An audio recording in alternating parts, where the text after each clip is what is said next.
Thinking of making a move? I always get asked, what is the best way to proceed? Buy or sell first.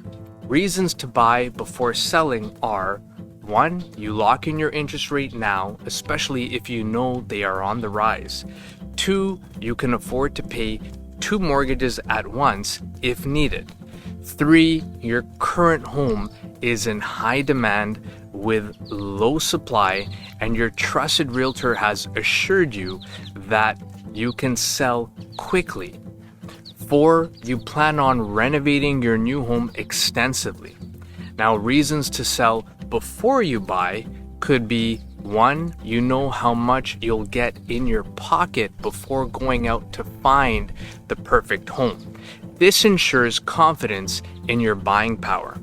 Now, 2. You avoid the stress and the cost of your home not selling and avoid paying 2 mortgages.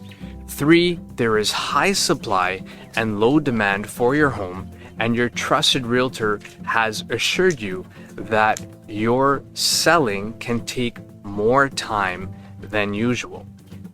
Planning to make a move in the next 3 to 6 months? Give us a call. We're here to help.